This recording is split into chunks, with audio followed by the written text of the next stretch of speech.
¿Escuchan? ¿Me escuchan? Perfecto, listo. Bueno, muy buenas tardes para todos. Para nosotros es un placer tenerlos aquí en la presentación del libro Ciberhéroes, programa escolar para la prevención del ciberacoso.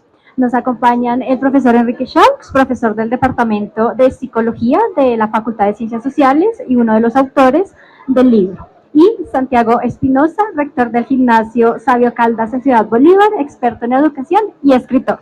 Bienvenidos. Bueno, muy buenas tardes para todas y todos. ¿Me escuchan allá los de la última fila? Sí.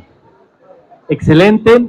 Bienvenidos también los que se sumen. Realmente me da mucha alegría, Enrique, amigos y amigas, pues regresar a la universidad a través del stand de la Feria del Libro, ver un stand tan bonito, ver cómo la universidad está ocupándose mucho realmente de abrir su círculo de influencia hacia otras comunidades, hacia otros públicos. Realmente me emociona mucho. Y me emociona muchísimo estar aquí presentando un libro liderado por Enrique Chaux de un tema tan importante en la educación como es el ciberbullying. Les cuento un poquito de mí muy rápidamente. Yo soy exalumno de los Andes y actualmente soy el rector del gimnasio Sabio Caldas, que es un colegio público en administración en Ciudad Bolívar, y he tenido el privilegio y la fortuna de contar no solo con la amistad de Enrique, sino poder implementar el protocolo de bullying para la atención, poder aprender de muchas de estas cosas para implementarlas en el colegio. Y quisiera cerrar con algo que lo siento de verdad, y es: la universidad es un centro de investigación, es un centro de pensamiento muy importante, pero también tiene que motivar un cambio social. Y yo creo que profesores como Enrique Chaux nos han mostrado una manera de hacer un cambio social. Después de la ley 1620, que hubiera sido impensable sin las investigaciones de Enrique Chaux, nosotros no percibiríamos de la misma manera el hostigamiento o el bullying, no hubiéramos trabajado de la misma forma las competencias socioemocionales, y sin duda ninguna la educación no sería la misma, ¿no? De alguna manera yo me siento muy honrado de estar aquí en esta mesa con una persona que siento ha cambiado la educación de Colombia para bien, ¿no? Entonces quisiera empezar con un aplauso para el profesor Enrique Chaux. ¿Sí? Enrique, hace ya algunas décadas, algunos años, tú comenzaste a hablar de un término que hoy en día está en boga. Todos los educadores hablamos de bullying, de acoso, de intimidación, pero en ese momento no existía una conciencia sobre el fenómeno. ¿A ti qué te hizo llegar a la pregunta por el bullying, a la pregunta por el hostigamiento? ¿Cuál fue esa experiencia que te hizo, creo, incluso hasta cambiar de dirección de investigación para dedicar parte de tu vida al conflicto escolar?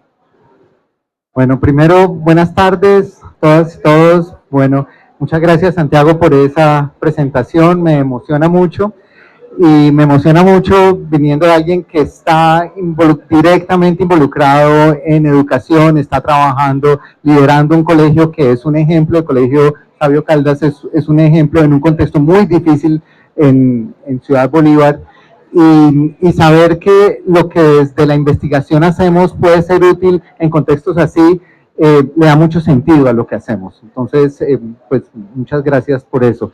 Bueno, quienes me conocen saben que yo he tenido un recorrido muy largo por muchos campos. Yo en realidad antes estaba en física, empecé con preguntas sobre el comienzo del universo y preguntas muy interesantes sobre el Big Bang, pero en realidad estar en un país como Colombia, un país que duele mucho por todas las injusticias, los maltratos, la violencia, genera una idea como de responsabilidad social, de que tenemos que hacer algo por transformar nuestra realidad. Y eso siempre ha sido muy importante en las investigaciones que yo he hecho, en el trabajo que yo he hecho. Y entonces eso me llevó directamente a trabajar en psicología, a trabajar en educación, entender las dinámicas de agresión en la vida de niños y niñas que viven en contextos muy difíciles. Y por muchos años estuve muy involucrado en estudios sobre conflictos interpersonales, conflictos entre amigos, conflictos entre compañeros, y en algún momento me di cuenta que las dinámicas de convivencia no eran las mismas en conflictos que en las situaciones en donde habían desbalances de poder. Cuando hay desbalances de poder, fácilmente puede llevar a abusos de ese poder. Y empezar a encontrar que esos abusos se repetían y que podían tener efectos muy negativos en el largo plazo, me llevó a decir, no, aquí tenemos algo que tenemos que comprender mejor. Y sabemos que esas dinámicas de abuso de poder, que son las dinámicas del bullying, pues que sabemos que han existido por décadas, han existido en toda nuestra vida. Nosotros cuando éramos estudiantes de colegio teníamos bullying muy frecuente, pero se normalizaban, se consideraban como, eso no es tan grave. Incluso era muy común decir que esto servía para formar el carácter, ¿sí? Que la vida era muy dura y que teníamos que estar preparados para esa vida tan dura y tan injusta, y que el bullying podía servir para formar para ese carácter. Entonces estaba muy normalizado, y parte de lo que empezamos a hacer en nuestras investigaciones fue mostrar que primero no es normal, segundo tiene efectos muy negativos, y eso que tuviera efectos tan negativos en el largo plazo nos hizo decir, tenemos que hacer mucho más como sociedad, visibilizarlo y generar estrategias para poderlo prevenir. Entonces eso llevó a una cantidad de trabajo en el que algunas de las personas que están aquí está Gloria Inés Rodríguez, hay varias personas que trabajaron con nosotros para tratar de prevenir el bullying, y logramos bastantes avances. Yo creo que dimos un salto muy importante, creamos el programa Aulas en Paz, y uno de los énfasis de Aulas en Paz ha sido la prevención del bullying, y después llegó el cyberbullying. Y entonces, bueno, eso me llevó a nuevos retos y a decir, tenemos que mejorar la manera como tratamos este fenómeno, porque los retos son mucho más graves de lo que estamos pensando antes. Sí, yo creo que lo que has dicho es fundamental, porque yo creo que desde el liderazgo tuyo hacia la ley 1620 entendimos algo que para mí como rector es muy evidente hoy, pero cuando yo estaba en el colegio no. Uno tiende a pensar la educación como un lugar, como centros más o menos diseñados para el aprendizaje de los estudiantes, ¿correcto? Y son eso, por supuesto, pero los colegios sobre todo son comunidades de contención afectiva. Yo lo veo así, comunidades de afectos, María B., ¿sí? En donde los estudiantes desarrollan una autoestima, desarrollan unas relaciones para poder contenerse. Y dos, un colegio es sobre todo las relaciones de los estudiantes y de los profesores y los estudiantes. Más, decía Dewey, ¿no? Más que el discurso educa el ambiente, ¿no? Y yo diría que realmente los colegios son sobre todo un conjunto de relaciones que muchas veces nosotros diseñamos, pero en otras no. Y gracias a todas estas investigaciones cada vez somos más conscientes de los desbalances de poder y de cómo tipificamos las situaciones. A mí yo creo que tú te debes emocionar mucho cuando ves a profesores de todas las partes del país diciendo, eso es una situación tipo 1, eso es una situación tipo 2, tú dices, caramba, por primera vez ya la gente no dice como, ay, no, es que esa es una gallina, sino que ya sabes lo que puede generar una cosa y otra. Enrique, a propósito de esto, a ti te ha pasado algo que es extraordinario. Perdón, voy a usar un ejemplo de la literatura, pero estudié literatura. Y es que en la primera parte del Quijote nadie le para muchas bolas al Quijote, ¿correcto? Y en la segunda parte todos se han leído el Quijote y todo el mundo habla del Quijote. Yo creo que algo de eso ha pasado con el bullying. Al principio se decía, no, eso no es un problema, y hoy en día estamos en una época donde todo es bullying, ¿sí? Yo hablo con mamás y con papás que me dicen, el otro día le hicieron bullying a mi hija, ¿no? De entrada uno sabe que ahí no hay una comprensión del fenómeno, ¿no? Enrique, para el público que de pronto nos ve, ¿cuál sería una definición de bullying precisa? Yo sé que tú la tienes, yo sé que la tenemos, para que todos entendamos bien de qué estamos hablando cuando hablamos de bullying. Sí, el bullying o también, digamos, en Colombia se utiliza mucho el término matoneo o acoso escolar, es el que usamos para la ley de convivencia escolar. Son agresiones que sí tienen la intención de hacer daño, es decir, no es un accidente, es que en serio quería hacerle daño a alguien una y otra vez, es decir, que sea una agresión que sea repetido y sistemático contra la misma persona y una y otra vez, y que haya un desbalance de poder, es decir, que quien tiene un poco más de poder, por ejemplo, por ser más popular o en niños se ve mucho, en niños hombres se ve mucho el tamaño, por ejemplo, que sea un poco más grande que otros, ahí genera un desbalance de poder, y que abuse ese desbalance de poder agrediendo una y otra vez de manera sistemática. Entonces, pues eso eso es lo que se define como bullying, y eso que sea tantas veces y con desbalance de poder es lo que hace que pueda tener efectos tan negativos de largo plazo. Es decir, no es lo mismo que se burlen de uno una vez a que se burlen de uno todos los días, permanentemente. Y entonces eso tiene efectos mucho más graves en el largo plazo, efectos de ansiedad, efectos de riesgo de depresión, de trastornos alimenticios, de baja autoestima, incluso tiene efectos académicos y aumenta la probabilidad, por ejemplo, de deserción escolar. Y estudiantes que pueden ser muy buenos académicamente pueden dejar de serlo o no volver a hablar en clase o quererse retirar o quererse aislar. Entonces eso, pues lo repetido y sistemático es fundamental. Entonces cuando dices que alguna persona dice, y esto es muy común, yo lo escucho con mucha frecuencia, no, me hicieron bullying esta mañana. Sí, no, en realidad para que pueda tener la definición de bullying necesita que sea repetido y sistemático. Esa burla igual no está bien, ¿sí? Y puede ser una burla, por ejemplo, por discriminación, igual no está bien. Y puede ser algo que prenda las alarmas porque de pronto hay más detrás, ¿sí? Pero para que realmente tenga la definición de bullying tiene que ser algo repetido y sistemático. Yo creo que eso es muy importante porque también te permite entender el conflicto de muy distintas maneras, ¿no? Y es, de entrada, uno como educador mira si hay desbalance de poder, si es algo reiterativo y si es algo sistemático, ¿no? Como que no es una cosa de azar o de una situación, sino que es algo deliberadamente planeado para eso y nos ha permitido como sofisticar mucho la manera en que entendemos la convivencia. Enrique, hablábamos ahora de la serie Adolescencia. ¿Quiénes de aquí se han visto la serie Adolescencia? Creo que algunos, si no, tienen que salir a vérsela, ¿no? No les voy a hacer mucho spoiler, simplemente una escena. Y es, el policía está investigando un crimen en el colegio. Y el tipo dice, no, pues yo veo que hay dos personas que son amigos, que se mandan mensajitos y corazoncitos en las redes sociales, y el hijo del policía, que es estudiante de ese colegio, le dice, papá, perdón, debo decirte que estás haciendo el ridículo, ¿sí? Y el policía dice, pero ¿por qué? Y dice, es que no tienes ni idea de lo que está pasando en las redes. Creo que muchos educadores y muchas personas hemos sentido esa sensación de las cosas eran de una forma y ahora con las redes pasan a ser otras.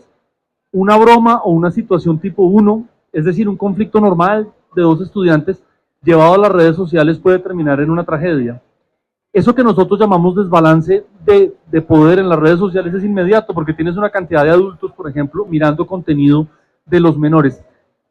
Hay algo, Enrique, que uno tendería a pensar, y es que cuando el bullying físico, digámoslo tradicional, venía descendiendo en los colegios, yo creo que tiene mucho que ver esta educación en Colombia, los esfuerzos de ustedes, otra manera de entender la masculinidad, del empoderamiento del feminismo, etcétera, etcétera. Eso empezó a dar resultados tangibles, menos bullying, empezó a aumentar el ciberbullying. Cuéntanos un poco cómo iniciaste tú a ocuparte del ciberbullying y si es verdad que el ciberbullying está creciendo en proporciones similares a como era el bullying presencial antes.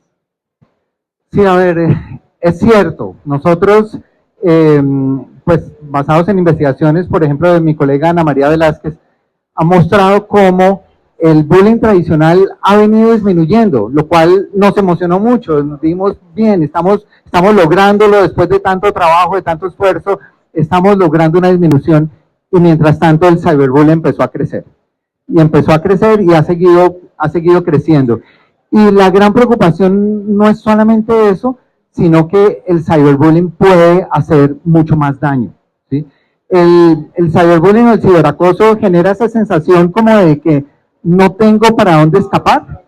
Es decir, el bullying presencial, la persona sabe que llega el fin de semana o sale del colegio y ya no le van a hacer eso, o incluso si se cambia de colegio, se va a otro ambiente, ya está alejándose de aquellas agresiones que está sufriendo.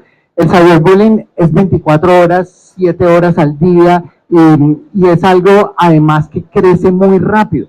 La audiencia aparece muy rápidamente, y son audiencias gigantescas, tanto que si es víctima de cyberbullying en un colegio, se cambia de colegio y en el otro lado ya tienen las imágenes, ya tienen los videos, ya tienen los memes, ya la burla está allí. Entonces hay como esa sensación de no tener cómo escapar.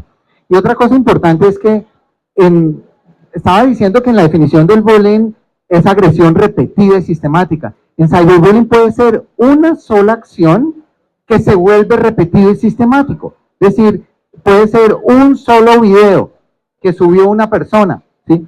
Pero la ofensa coge vuelo sola, ¿sí? Y entonces empieza a coger una dinámica que es muy difícil después tratar de frenarla. Entonces, eso hace que la preocupación sea aún mayor.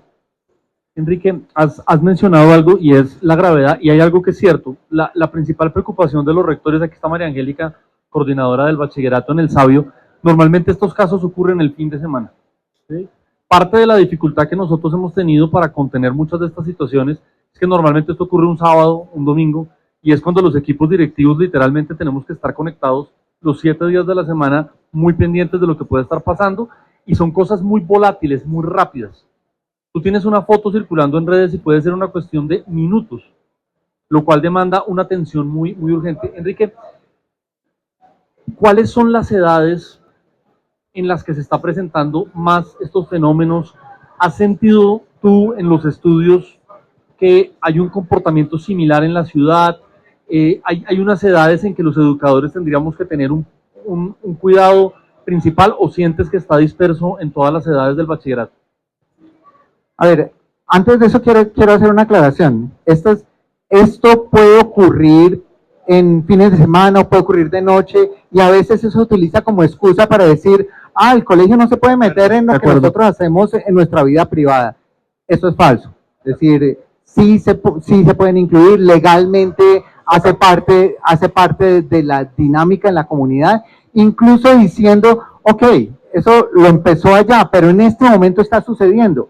Y en este momento usted está aquí y hace parte de esta comunidad. Entonces, ese argumento se ha tumbado legalmente y sí es posible actuar a pesar de que haya iniciado de noche en el fin de semana, ¿sí? Otro aspecto que es muy importante es, esto pasa muy rápidamente y muchas veces pasa sin que los adultos nos demos cuenta, sin que adultos, padres o madres de familia, cuidadores o profesores, y coge vuelo, y cuando llega a ser visible a los adultos, ya es un problema muy grave. Gran parte de lo que nosotros hemos intentado, y que digamos es énfasis en este libro, es no esperar a que los adultos nos demos cuenta para que los adultos intervengamos, no, es más capacitar a los mismos estudiantes para que ellos sean los que identifiquen este tipo de situaciones y actúen antes de que esto escale. Quienes están en una mejor posición para frenar este tipo de situaciones son los mismos estudiantes, ¿sí?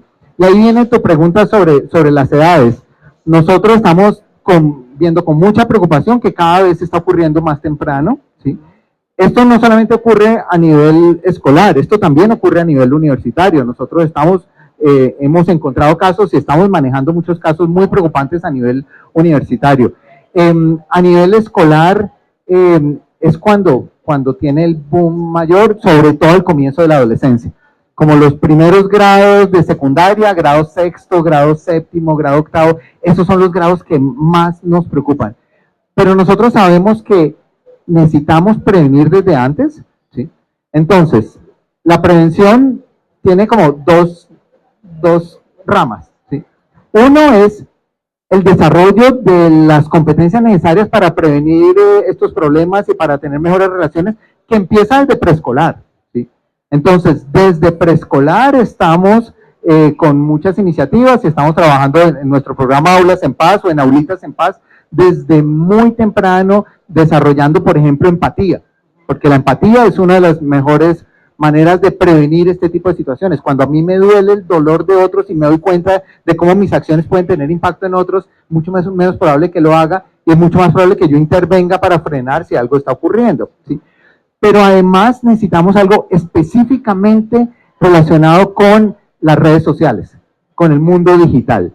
Y ese trabajo con el mundo digital es muy difícil hacerlo desde muy temprano, porque, digamos, no queremos incentivar el involucramiento temprano en redes sociales.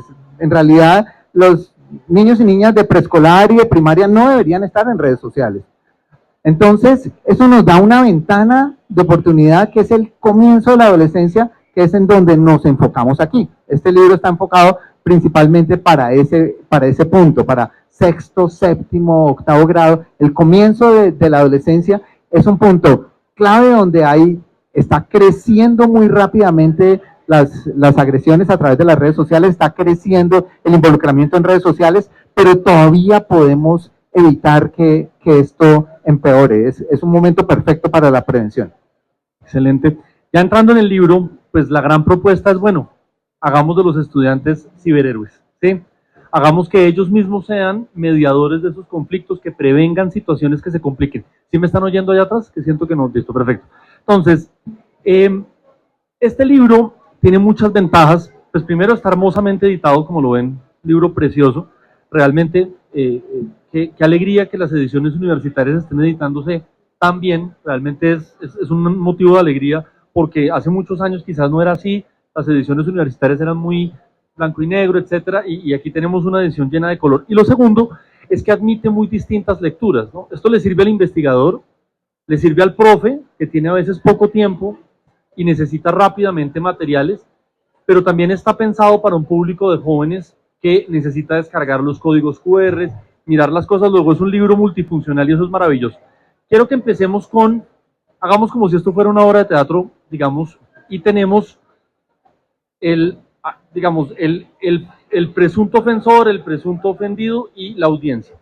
Miren, quizás el principal cambio que ha tenido la educación para la convivencia en los últimos años en Colombia, desde el liderazgo del profesor Chaux y otras iniciativas, es que antes la educación era, pasó algo y cuál es la primera pregunta que nosotros nos hacemos. ¿Quién fue? Es decir, puramente punitivo, ¿no? Creo que con la justicia escolar restaurativa hemos pasado a un segundo paso y es no tanto quién fue, sino quién fue el ofendido, quién fue el agredido y miremos cómo lo reparamos. Pero nosotros hemos visto que eso también es insuficiente y se los digo yo, que es uno de los colegios que lidera el tema de justicia escolar restaurativa, y es que da la sensación de que hay como una especie de secretismo en el tema convivencial y que no pasa mucho. Aquí yo creo que nos están haciendo una tercera pregunta y es, listo, ¿cómo reparamos al ofendido? Sí. ¿Cómo garantizamos y prevenimos que el ofensor no agreda al ofendido? Pero, ¿y la audiencia qué? ¿Sí? ¿Y ustedes qué hicieron para prevenirlo, no? Quizás, Enrique, te estoy haciendo una pregunta complicadísima, pero háblanos un poco de la propuesta de ciberhéroes. ¿Qué sería lo esencial para que los estudiantes empiecen a ser mediadores de estos conflictos en las redes? Bien, quiero contar primero como la historia de Ciberhéroes. Ciberhéroes tiene una historia que viene de mucho atrás, y es, apenas nos empezamos a dar cuenta de cómo estaba creciendo el cyberbullying y que dijimos tenemos que actuar de la mejor manera. Yo me puse a buscar en el mundo programas y encontré varios que no estaban dando efectos, que no estaban logrando nada, y eso me preocupó mucho. Y después encontré un programa desarrollado en Alemania, en la Universidad Libre de Berlín, en la FRAI, y decidí irme allá a conocer el programa. Y nos fuimos como familia y estuvimos allá un año, y allí yo me metí de lleno a conocer el programa, me fui a los cursos de capacitación, traté de aprender alemán, llegué a mitad de camino, y entonces, en ese esfuerzo empecé a encontrar que ellos estaban trabajando con la misma idea que teníamos nosotros frente al bullying, es fortalecer sobre todo a los observadores, fortalecer a aquellos que hacen parte de esa audiencia, que si están en la audiencia y mandan un like, si reenvían, o incluso si hacen parte de la audiencia y no hacen nada para frenar la agresión, están contribuyendo a esa agresión. El programa desarrollado en Alemania, en Alemania se llamaba Medienhelden, tenía exactamente la misma idea. Entonces a mí me encantó eso. Hubo aspectos que no me gustaron, hubo aspectos que yo dije tenemos que transformarlos, no cuadra con lo que pasa en nuestro contexto, no cuadra con las dinámicas en los contextos colombianos. Entonces los adapté y ellos permitieron esa adaptación y entonces creamos nuevas estrategias y después lo que hicimos fue traerlo a Colombia y hacer la implementación acá. Entonces nos fuimos a Cali y en Cali, mi ciudad, una ciudad maravillosa, pero con muchos retos, en Cali implementamos el programa en 9 colegios, colegios muy diversos, unos colegios privados de niveles socioeconómicos muy altos, internacionales, unos colegios públicos en unos contextos muy difíciles, y allí tuvimos un grupo de trabajo maravilloso que implementó el programa y que nos estaba todo el tiempo diciendo esto está funcionando, esto no está funcionando, e hicimos una evaluación rigurosa, las evaluaciones soñadas para nosotros los investigadores, donde tenemos unos grupos que sí implementan, unos grupos que no implementan, unos grupos, unas mediciones antes, unas mediciones después, y vimos los cambios. Y entonces, allí, por ejemplo, uno de los datos que nos sorprendió bastante es que encontramos efectos significativos, estadísticamente significativos, como esperábamos, cambios como lo esperábamos en 6º grado, pero en 7º ya no. Entonces, es otra señal de hay que empezar temprano. Apenas empieza esa ventana de la adolescencia, allí hay que empezar temprano. Bueno, y entonces, el programa que tiene, el programa tiene estrategias, por un lado, para comprender el fenómeno y comprender que tiene efectos negativos, que tiene riesgos grandes, que no es un juego de niños, que, digamos, para entenderlo bien, pero sobre todo tiene un énfasis muy fuerte en empatía. Empatía es uno de los aspectos fundamentales de este programa, a través de muchas estrategias de hacer juegos de roles, por ejemplo, ponerse en los zapatos de quien está sufriendo este tipo de agresiones, pero también en los zapatos, por ejemplo, hay una actividad donde ponen los zapatos de la mamá de quien está sufriendo esto. ¿Cómo se siente ella cuando ve una situación que está viviendo su hijo? O en los mejores amigos. Y hay muchas actividades así donde tienen que actuar la situación. Tienen que, por ejemplo, escribirle una carta a un personaje que está sufriendo el cyberbullying. Y después pensar, oiga, ¿y en su salón hay alguien que puede estar viviendo esto? ¿En su salón hay alguien a quien le pueda enviar esta carta? ¿Y cómo sería? ¿Qué le diría? ¿Sí? Como ponerse en los zapatos. Gran parte de lo que nosotros buscamos allí es como ampliar el círculo de empatía, porque muchos pueden ser muy empáticos con sus mejores amigos, pero ese compañero, esa compañera de quien todo el mundo se burla, pues no les importa tanto. Lograr ampliar ese círculo es el gran reto aquí. Lo otro que buscamos es darles estrategias para quienes quieran intervenir, como por un lado motivarlos a que no se queden callados, a que, digamos, si se quedan callados están contribuyendo a que esto se mantenga, pero la siguiente pregunta, bueno, ¿y yo qué puedo hacer? ¿Y yo qué puedo hacer para no arriesgarme a ser la próxima víctima? Entonces, gran parte de lo que buscamos es estrategias que no los pongan en riesgo, pero que sí puedan ser efectivas. Y allí nos ha servido muchísimo la idea de una intervención colectiva, de entre todos poder intervenir para frenar ese tipo de situaciones.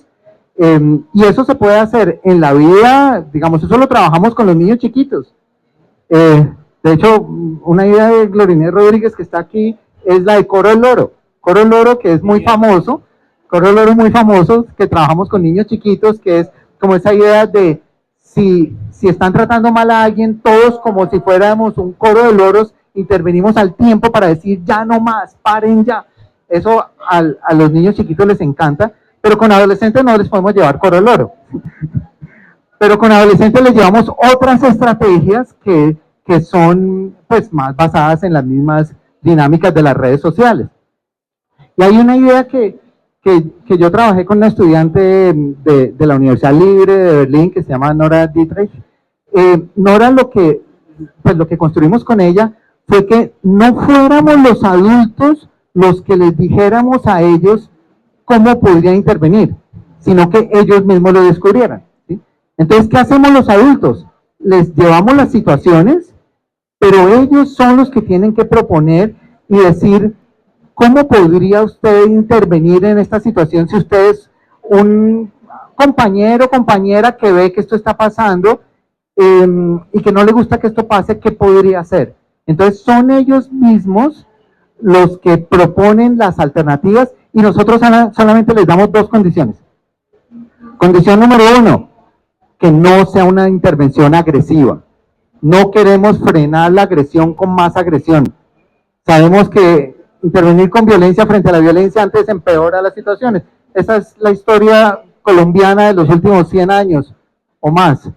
Es intervenir de maneras no violentas. Y segundo, que sean intervenciones que sean efectivas, que logren frenar las agresiones que puedan ocurrir. Y entonces ellos mismos tienen que proponer esas alternativas y así vamos promoviendo algo que lo llamamos asertividad virtual, que es a través de las intervenciones que no son violentas pero son firmes, logramos frenar ese tipo de situaciones. Ese es gran parte del énfasis en este libro. Extraordinario, y estoy pensando de pronto que levanten la mano los que son educadores aquí, profes. Bueno, es una tercera parte más o menos, ¿no? Digamos que de pronto ustedes lo saben, pero hay otros que no, y es que Colombia ha sido pionero en la expedición de una ley que obliga a la cátedra socioemocional, ¿no? Los educadores recibimos este tipo de cátedras con algo de entusiasmo porque se prioriza, pero también con un poquito de susto, porque en la medida en que estas cosas se vuelven cátedra, pueden confundirse un poco, ¿no? Y fíjense cómo aquí hay una estrategia muy activa de lograr esas cátedras socioemocionales, y es, pensemos uno en las edades de la adolescencia, ¿sí? El adolescente funciona en grupos, funciona en pertenecer, no pertenecer, ¿no? Yo les tengo un ejemplo que le doy a mis estudiantes y se ríen, ¿no? Si a mí me dicen, no, es que mire, hay una comida el sábado en Suba y yo vivo en Chapinero, y pues la verdad es que no me invitaron, la verdad para mí no es una tragedia, es más, creo que me alegra un poquito que no me invitaron a la comida en Suba y me puedo quedar con mi hija en la casa, ¿sí? Para un adolescente no, porque para un adolescente tú no haces parte de la fiesta.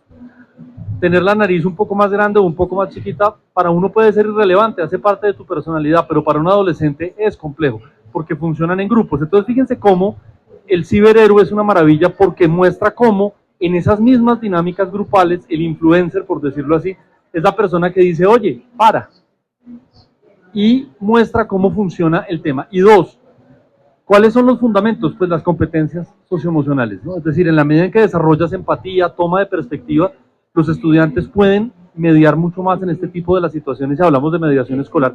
Buenísimo. Enrique, una pregunta que me surge precisamente sobre esto, y es, bueno, has hablado sobre los estudiantes.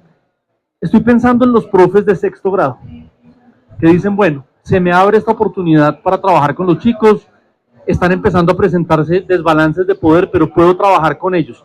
Cuéntales un poco a esos profesores de sexto grado, que es el grado que estamos priorizando acá, cómo empezar a implementar este programa de ciberhéroes en sus salones. Lo que tú digas, mira, yo estoy interesado, me identifico con el problema, ¿cómo empezamos? Bien, pues parte de lo que buscamos aquí es que todo estuviera muy claro y muy bien descrito. Entonces, claro, cada profe puede hacer los ajustes que quiera, pero si alguien lo quiere hacer, ya, aquí está muy detallado cómo podría hacerlo, ¿sí? Y algo que quiero resaltar acá es que el rol de los adultos no es estar vigilando lo que hagan los estudiantes. Si buscamos hacer eso, o si los adultos están prohibiendo ciertas prácticas, o estar pendientes, estar como helicópteros allí tratando de entender todo, vamos a fracasar.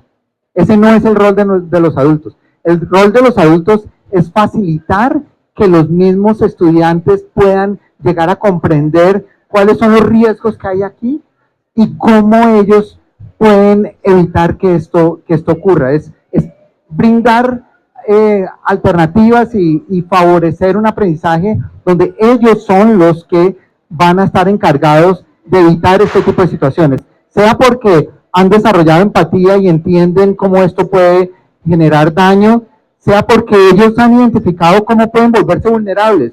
Entonces, los riesgos que hay, por ejemplo, con el sexting, ¿sí?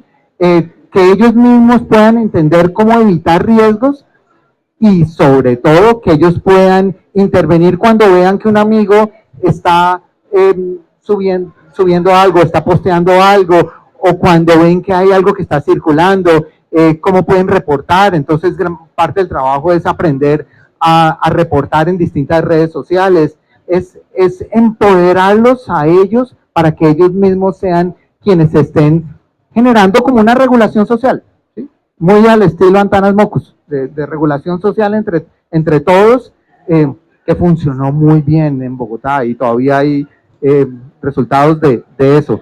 Entonces, la labor de los docentes es muy importante, darle impulso a esto, pero impulso para capacitar, para que sean los mismos estudiantes los encargados de hacer la regulación social y evitar que esto llegue a las proporciones que sabemos que ha llegado. Sí, genial, creo que lo has dicho perfectamente, y es en la medida en que nosotros le demos como cantaleta al adolescente, menos lo vamos a entender. Quien haya trabajado con los adolescentes sabe que no hay nada que sea más ineficaz con un adolescente que la cantaleta. ¿Sí? Eso no funciona, no sirve, y parte de la idea es que ellos pongan sus soluciones. Una pequeña cuña lo que hacemos en el colegio. Nosotros tenemos un currículo socioemocional donde los estudiantes escogen un problema convivencial que tengan en ese momento. Los apodos, por ejemplo, puede ser un problema convivencial. El machismo puede ser un problema convivencial. Y desde los grupos plantean propuestas para que ellos mismos solucionen el tema. Y claro, eso los hace dueños y ciberhéroes de las soluciones. Enrique, hablemos sobre redes sociales. Has dicho algo que me ha parecido muy lúcido, ¿no? Y es, si el adulto va detrás del adolescente, el adolescente se va a otra red social. Miren lo que nos ha pasado a los adolescentes. 5, ¿sí? 1. Los adolescentes llegaron a Facebook, ¿sí? Buenísimo, perdón, anécdotas, ¿sí? Eso que nos pasó a nuestra generación, que la persona que nos gustaba nos anotaba el nombre en la mano en una fiesta, que nos poníamos a bailar y se borraba el nombre y el celular y el teléfono y nunca más teníamos contacto con esa persona. Eso ya no, apareció la red social, es complicado, te pido amistad, bueno, todo eso, ¿sí? Y los adultos se metieron a Facebook. Entonces, ¿qué hicieron los adolescentes? Se fueron a Instagram. Esto no lo entienden los adultos porque es muy rápido, porque es pura imagen, porque tiene otros códigos. Los adultos, ¿a dónde nos fuimos? A Instagram. Entonces, los jóvenes, ¿a dónde se fueron? A los juegos en línea, ¿sí? Y entonces los adultos se fueron a los juegos en línea. Hoy en día en Ciudad Bolívar, ¿saben en dónde están ocurriendo los casos de ciberbullying más marcados? Que nosotros los conocemos como los grupos Curtiendo. Entonces, Curtiendo Ciudad Bolívar y tal. En Facebook, porque Facebook es, yo le decía a Enrique, es como las ciudades antiguas que la gente antes vivía en el centro y abandona el centro y quedan esas edificaciones vacías. Claro, grupos, una cantidad de cosas que ya nadie mira, ni los adultos ni nadie, y ahí es en donde ocurren las violencias. Quisiera hacerte esta pregunta, Enrique, que seguramente nos ocupa mucho a los que somos padres. ¿Quién de acá es papá? Sí, creo que más o menos la mitad, ¿no? Papá más. Sí. Y es, ¿qué podemos hacer los padres frente a esto? ¿Sí? Es decir, ¿cómo somos buenos padres frente a chicos y chicas que están estableciendo en las redes sus conflictos? ¿Qué consejo le darías tú a una madre, a un padre de familia para acompañar a sus hijos en estos procesos?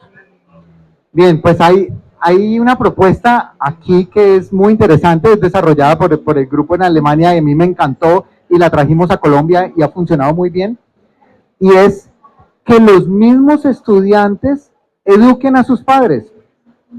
Entonces, aquí tiene como 2 o 3 sesiones al final, en donde ellos preparan unos talleres en donde actualizan a los padres. Los padres siempre estamos atrás en tecnología, ¿sí?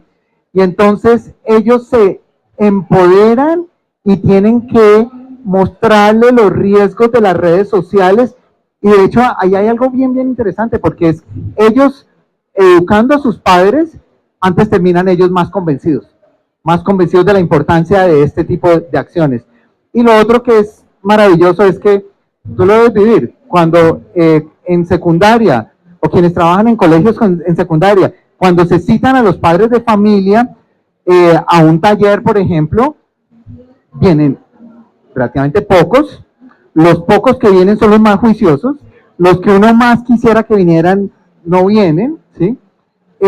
Y es muy difícil traerlos. Pues en este programa son los mismos estudiantes los que se encargan de traer a sus padres, madres, cuidadores, porque ellos son los que van a presentar las actividades, ellos son los que van a realizar, digamos, los talleres. Entonces, se aseguran, tiene que venir porque yo llevo varias semanas preparando esto para que ustedes lo hagan. Y una pregunta antes de que nos cierren, aquí ya me están diciendo la guadaña del tiempo ya, y es una pregunta muy sencilla, Enrique, que creo que todos nos hacemos, ¿no? Hay un gran debate en este momento. Estos ciberconflictos ocurren sobre todo en el celular, ¿sí? Digamos, hay chicos, o todos nosotros tenemos una vida online y offline. Creo que incluso, Enrique, tú no eres tan activo en redes como no, lo soy yo, ¿sí? Haces bien, no. haces bien, ¿sí? ¿Deberíamos los colegios sacar del todo los celulares o no? ¿En qué edades? Pero dicho, ¿estás de acuerdo con esa tendencia de Jonathan Haidt de saquen los celulares o aprendan a usarlos en cierta edad? A ver, es una pregunta que nos estamos debatiendo todo el tiempo. Sí. Te cuento lo que pienso hoy. No me comprometo a que en una semana, un mes salgan nuevas investigaciones y cambiemos. Hoy lo que yo pienso es preescolar y primaria totalmente prohibido, ¿sí? En secundaria tienen que aprender a manejar de manera responsable las redes sociales, los medios digitales, y yo tiendo a pensar en muchos aspectos de la vida que las prohibiciones terminan devolviéndose, ¿sí? Las prohibiciones terminan en que lo hacen a escondidas, en que no tienen un lugar para aprender un manejo responsable. Entonces, yo hoy en este momento le apuesto mucho más a estrategias de manejo responsable de los medios digitales. Esto está haciendo eso, ¿sí? Aquí el mensaje nunca es no se meta a las redes sociales, deje a un lado el celular, no, es aprenda a manejarlo responsablemente. Parte de ese manejo responsable es no hacerle daño a otros a través de los medios digitales. Espectacular, pues bueno, y lo mejor es que lo pueden comprar. Sí. Se lo pueden en la parte de atrás, no sé. Allá atrás, los que están en colegio, los que tienen hijos, los que quieren aprender porque les interesa el tema para la investigación, realmente vale mucho la pena. Y créanme de verdad que pues estamos hablando no solamente de un libro que ofrece muchas oportunidades, sino que está funcionando en distintos lugares. Es decir, yo les hablo desde Ciudad Bolívar, pueden estar hablando de un colegio, qué sé yo, Los Nogales, en el norte de Bogotá, en fin, distintos colegios han mostrado que cuando el estudiante se empodera y se vuelve un ciberhéroe, la convivencia en los salones es distinto, e incluso los padres les podemos aprender mucho a los hijos. Yo creo que tus hijas te han ayudado mucho también en estas investigaciones. Sí, sí, sí. Tengo una cuña. El libro tiene un código QR, ¿sí? Este código QR lo pusimos porque sabemos que la tecnología está cambiando todo el tiempo, ¿sí? Entonces sabemos que los ejemplos que tenemos el año 2026 van a cambiar y en el 2027 vamos a necesitar otro tipo de ejemplos, va a haber otro tipo de retos. Entonces la promesa es que cada cierto tiempo, cada 6 meses o un año, estaremos actualizando el libro, ¿sí? Y entonces esto lleva a la página donde está actualizando el libro. Y el QR también lleva a un protocolo para el manejo de casos de bullying. Es decir, el libro está todo enfocado en cómo prevenir que ocurra, ¿sí? Pero sabemos que por más de que tengamos esfuerzos, los mejores esfuerzos en prevenir que esto ocurra, de todas maneras siguen ocurriendo casos de bullying. Entonces nosotros hemos estado trabajando mucho en cómo responder cuando ya ocurren las situaciones con base en la justicia restaurativa. Y acabamos de terminar una investigación que nos fue muy bien en varios colegios de Bogotá, en algunos colegios, en algunos lugares de distintos contextos de Bogotá se implementó el protocolo y funcionó muy bien. Entonces, digamos, sabemos que tenemos que complementar la prevención con las respuestas a cuando ya ocurren. Y la mejor respuesta que existe en ese momento es la justicia restaurativa. Y pues aquí está detallado paso por paso cómo responder con base en justicia restaurativa a las situaciones de bullying. Espectacular, pues bueno, tenemos 10 minutos para preguntas, me han dicho aquí, buenísimo, rindió. No sé si de pronto alguien se atreve a hacer alguna pregunta, sugerencia, reclamo. Mira, señor levantó la mano. Bueno, yo soy de la edad de cuando el bullying había que más bien callarse y no se podía comentar, porque el bullying no era de una sola persona contra otra, sino de un grupo, porque el matón, por llamarlo de alguna manera, tiene sus aliados. Y eso es el temor a que los trate como están tratando a la víctima, van a hacer que ellos lo apoyen y estén siempre más bien como un grupo. Sin embargo, también soy de esa generación donde la mamá le decía a algunos de los amigos, si llega aquí y no le ha dado en la jeta al otro, el problema es aquí conmigo. O sea, la cuestión es muy diferente, porque además en ese tiempo era más bien como de trompadas y no más. Hoy yo sé que hay muertos, sé que hay suicidios, sé que hay de todo, entonces estamos hablando de una cosa muy diferente, porque yo me atrevería a decir que en la época nuestra sí era parte de la crianza y era parte de cómo defenderse en la vida, y por eso me llama mucho la atención. Yo ya soy abuelo, para aplicarlo con mis nietos, aunque también tengo unos nietos ya muy grandes, de 14 años. Pero interesantísimo el libro, mil gracias, no tengo mayor pregunta, aparte de la de que pronto cómo previenen de que no sea un solo el matón, sino que es un grupo y que ese grupo genera unas alianzas y unas lealtades horribles. Sí, es bien interesante las dinámicas, porque muchas veces hay una persona que es líder y hay otras personas alrededor que refuerzan y que lo están apoyando. Y es bien interesante porque cuando nosotros entrevistamos a esos que refuerzan y hablamos con ellos solos, ellos no están tan convencidos del bullying. No les gusta tanto, pero es más como por la presión del grupo que terminan apoyando. Y hay muchas situaciones que hemos tenido que han sido exitosas cuando quienes están allí apoyando deciden no apoyar más y queda el bully solo. Y ahí se acaba, porque ya deja de tener ese refuerzo social. Entonces, sabemos que cambiar el comportamiento de quien está siendo el líder y quien está ganando toda la popularidad con el bullying, cambiar su comportamiento es muy difícil, pero cambiar el de los seguidores es más fácil. Entonces, gran parte de la apuesta está en ellos y en los otros que sirven de audiencia o que se ríen o que hacen like y todo. Esa audiencia, porque muchas veces en redes sociales lo están haciendo es por la audiencia, ¿sí?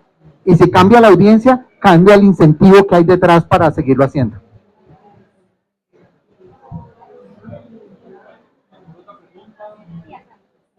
Hola, ¿cómo están? Bueno, yo tengo una pregunta y la situación es que mi mamá es docente de un colegio público también y ella es docente de preescolar. Pero entonces ella me cuenta que los niños todo el tiempo están hablando de algo que se llama Roblox. Y eso, Roblox. Y es como un juego en línea con el que los niños se conectan con todo el mundo. Y eso para mí es semejante como en mi época cuando yo jugaba en Habbo, que era también otro juego en línea, Habbo. Y yo hablaba con extraños y finalmente eso se presta como mucho tipo de sexting o para hacer tipo de acosos. ¿Cómo se previene eso? No sé, pero digamos, sí hay que tener mucho cuidado y digamos, ahí es donde yo sí digo que en preescolar y en primaria no deberían estar en redes sociales. Digamos como que allí debería haber mucho más control, como que hasta cierta edad el control es fundamental. Y mientras tanto, pues sí es importante ir desarrollando las habilidades para que después esto no se vuelva más agresiones en línea. Pero entonces, ahí sí me parece, digamos, en preescolar sí es muy importante el seguimiento, digamos, el que estar encima, entender la situación y hacerles saber, mostrarles cómo ciertas conductas pueden ser muy, muy riesgosas con mucha supervisión. ¿Sí? No, mira, de lo que tú dices, perdón, meto la cucharada. voy a ponerles una imagen que me impresionó mucho. Hace poco estaba en un foro de educación y un experto italiano mostraba una aplicación en que la mamá, cuando le estaba dando seno a su niña o a su niño, tenía aquí como un trípode al que se le pegaba el celular para que el niño y la niña, mientras se amamantaba, mirara la pantalla, ¿sí? Entonces todo el mundo decía, pero qué cosa tan absurda. Y dice, adivinen cuántos millones de trípodes se vendieron en el primer año. 5 millones, ¿sí? Es decir, estamos hablando de una cosa loca, ¿sí? Yo que siento, y es una de las grandes cosas que nosotros tenemos que trabajar como educadores, estamos creciendo con una generación de padres que de pasar de ser muy punitivos se han vuelto muy sobreprotectores y piensan que la calle es peligrosa, pero relajan todos sus mecanismos de protección en las redes. Cuando hoy en día sabemos, y tú lo has dicho, que quizás en las redes, no estoy subestimando los peligros que puede haber en un barrio como Arborizadora Alta, por ejemplo, los estudiantes pueden tener muchísimos más peligros y tener mucho más riesgo.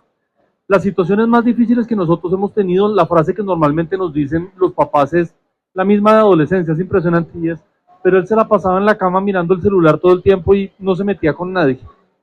La ley colombiana nos pide a los papás que estemos haciéndole un seguimiento de lo que están haciendo los estudiantes en las redes sociales, primaria y preescolar, bajo ninguna circunstancia. Ese tema de soltarle un celular al niño para que se entretenga, no, de verdad. ¿Sí? Y con los adolescentes, un uso regulado. Es importante que estemos atentos de lo que estén publicando y tenemos la autorización legal, y la Corte Constitucional lo dice, que tengamos acceso a las cuentas de nuestros estudiantes, de nuestros hijos, perdón, para mirar lo que está pasando. Por lo que tú dices es cierto. Entra un chino a un juego que se llama Free Fire, donde le disparan a la gente todo el tiempo, pero es más peligroso incluso el chat que las imágenes de violencia, porque ahí pueden aparecer los groomings y todas otras cosas que nosotros vemos, ¿no? Entonces el mensaje es, si está en su casa metido en redes sociales y todo, no está protegido. No está protegido. No es como la calle es peligrosa, entonces que se quede allí. No, es ese contexto sin protección, sin supervisión, sin acompañamiento, puede ser mucho más riesgoso.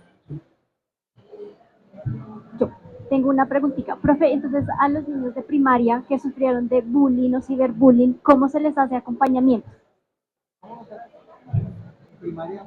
¿Cómo se les hace acompañamiento? A quienes han sufrido. Que son más pequeños que un adolescente. Sí, entre otras, en preescolar ya hay bullying. Sí, es que es una pregunta muchas veces que dicen, no, pero ¿cómo puede ocurrir algo así en estos grados? Y nosotros hemos tenido casos, bueno, nos ha tocado de alguna manera acompañar casos incluso en preescolar. Entonces, a ver, creo que hay dos caminos. Uno es cómo fortalecer las redes sociales. Redes sociales quiero decir, no las digitales, las relaciones sociales, digamos, sí. Porque muchas veces esas personas que han sufrido bullying en esos grados pueden estar muy solas, ¿sí? Pueden no tener amigos, no tener amigas, y si no tienen amigos o amigas con quien estar, están en una situación de mucha vulnerabilidad. Entonces es crucial poder apoyarse en los colegios, poder, por ejemplo, hay cosas que se pueden hacer en salón de clase. En salón de clase, en esos grados, uno puede reacomodar quién se sienta dónde y poder sentar a quien ha sufrido bullying de la persona más prosocial del salón, sentarlo al lado de la persona más prosocial del salón. Allí se está creando una relación que puede ser protectora. Entonces, apuntarle a las relaciones de amistad, ¿sí? Y por otro lado, sí estar muy pendiente de cualquier síntoma que pueda haber.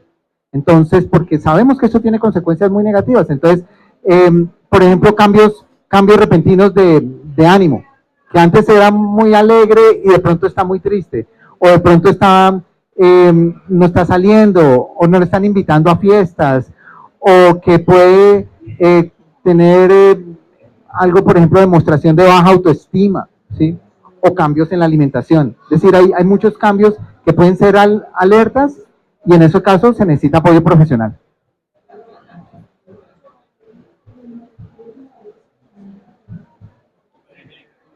Hola, hola.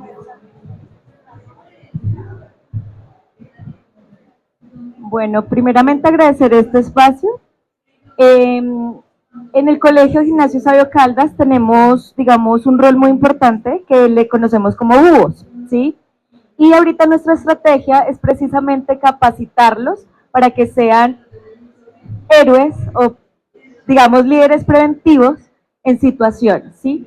Entonces, creo yo que un aporte es agradecerle porque siento, según la exposición, me va a servir demasiado para los chicos, para poder implementar esas estrategias, para empezar a implementarla, como su merced lo dice, en las direcciones de curso, ¿sí?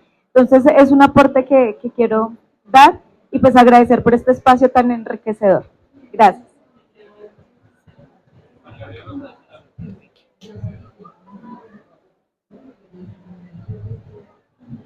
Gracias. Bueno, primero felicitaciones por el libro. Quedó súper bien. Recientemente vi una serie de Netflix que se llama Adolescencia. Me recomendaron verla, me vi como hasta el 5.º episodio y me estaba alterando tanto que tuve que suspenderla, pero sí me quedó un mensaje que quería comentarles, y es como cuando uno ve la situación del colegio, cuando uno ve que ya la codificación de los emojis, de los stickers, es tan sofisticada que el policía no entendía, los adultos no entienden, las familias empiezan a cavar sobre qué fue lo que motivó el crimen y empiezan a darse cuenta que son los papás, que es el colegio, que es la educación tradicional, que es, ¿no? Entonces, quiero preguntar cómo ese cambio es un cambio muy cultural también. ¿Y cuál es el alcance? Es decir, claro, hay un programa Ciberhéroes, hay unas acciones particulares, pero ¿qué tan en el fondo sienten ustedes que eso está ya muy imbricado, establecido en la cultura misma, como el bullying, el acoso, esta forma de tratar, digamos, el poder, ¿no? Al final, es un poder que se ejerce y donde hay unas fuerzas. En este caso, por ejemplo, claramente una fuerza que es como el patriarcado, digamos, inspiró también parte de lo que pasa en esa serie, sin habérmela terminado, pero creo que eso fue lo que alcancé a darme cuenta. Entonces, bueno, esa es como mi pregunta. Bueno, y complementaría lo que estás diciendo con inteligencia artificial. No hemos hablado de inteligencia artificial. Inteligencia artificial aumenta los riesgos y puede aumentar ese poder del que estás hablando, ¿sí? El poder de hacer daño ya se multiplica mucho más cuando hay más herramientas para hacer ese daño, ¿sí? Digamos, algo que me da como algo de alivio desde el punto de vista como investigador, es que las dinámicas siguen siendo las mismas, ¿sí? La dinámica de desbalance de poder que puede ser compensado por lo que hagan los demás. Y ahí seguimos teniendo un punto de apoyo. Y ahí seguimos teniendo la posibilidad de quebrar esos abusos de poder. Entonces, lo que en el fondo hemos aprendido es que la dinámica que utilizamos para frenar el bullying del patio de recreo es la misma, solo que en un medio bien distinto, donde las posibilidades de daño son mayores, pero igual podemos aprovechar que esos abusos de poder se pueden cambiar a través del rol de los observadores, y la apuesta sigue siendo allí, a pesar de que estemos en una tecnología bien distinta. ¿Sí? Creo que ya necesitamos seguir y ya no más, y bueno, muchas gracias por su acompañamiento, muchas gracias por todo lo que hacen desde donde están, y bueno, ojalá les sirva esto que hemos estado desarrollando.